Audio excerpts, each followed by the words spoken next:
जी। आपकी ओर से एक वाद दायर किया गया था, क्या ये वाद था और किस तरह की आप इसकी जानकारी?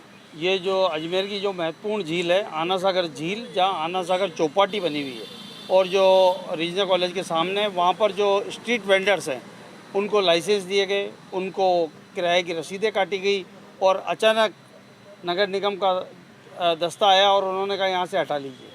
और बिना नोटिस के, बिना सुनवाई के, बिना किसी कारण के जो लोग आजीविका चला रहे हैं, ये जो करीबन 32 स्ट्रीट वेंडर्स हैं, जिनकी तरफ से अदालत के अंदर वाद दायर किया गया है, स्टे का प्रार्थना पत्र प्रस्तुत किया गया। अत्यंत आश्चर्य का विषय है, इनमें से अधिकांश लोग ग्रेजुएट, पोस्ट ग्रेजुएट है, पढ़े लिखे लोग। आम लोगों में धारणा है ये लोग फ्री में सड़कों पर खड़े होकर व्यापार व्यवसाय करते हैं, बल्कि बिल्कुल ऐसा नहीं है। जबकि हज़ारों रुपये महीना किराया उनसे वसूला जाता है नगर निगम के द्वारा। उसके अलावा कचरा संग्रहण का पैसा अलग से लिया जाता है, उसके अलावा फूड लाइसेंस का पैसा अलग लिया जाता है। और एक व्यापार करना जो एक शिक्षित वर्ग है, जब रोज़गार है नहीं, आजीविका को कोई साधन नहीं है, उसके बाद ग्रेजुएट, पोस्ट ग्रेजुएट लोग यहाँ पर ठेला लगा रहे हैं, वैन लगा रहे हैं और स्ट्रीट फूड का व्यवसाय कर व्यापार कर रहे हैं। और मुझे अत्यंत आश्चर्य का विषय है कि यहाँ पर वेंडिंग जोन के बोर्ड लगे हुए हैं जगह जगह। आप यदि अभी भी जाकर देखेंगे तो पूरे आना सागर चौपाटी पर वेंडिंग जोन के बोर्ड लगे हुए, उसके बावजूद इनको बिना किसी कारण के हटाने की धमकी दी गई है और इनको वहाँ पर खड़े रहने नहीं दिया जा रहा है। जबकि इनका टाइम शाम को 6 बजे से रात को 10-11 बजे तक का टाइम है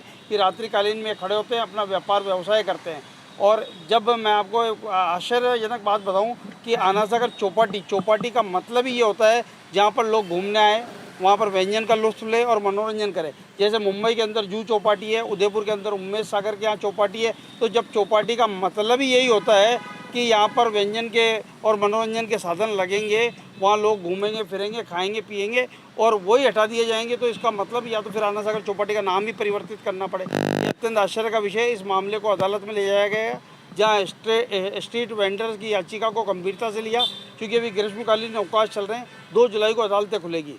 इस मामले में आवश्यक सुनवाई का प्रार्थना पत्र लगाया गया।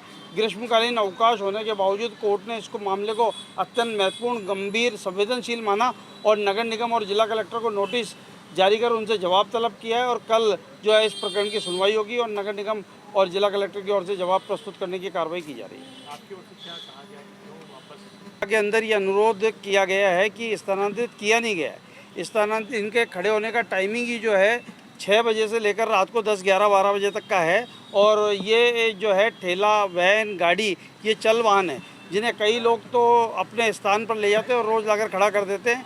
तो इसे हटाना नहीं कहा जाएगा। न तो इनको कोई नोटिस दिया गया, न कोई सुनवाई का मौका दिया गया, न नगर निगम के किसी अधिकारी या उसको ये अधिकार है कि वो इस तरह की कार्रवाई कर सके। जिससे मैं मीडिया से भी अनुरोध अपील करूँगा कि ये एक आजीविका का मामला, जिससे पूरे परिवार का लालन पालन भरण पोषण होता है। उनके बीवी बच्चों का क्या, उनका क्या दोष है, वो अपने बिल कैसे जमा कराएंगे?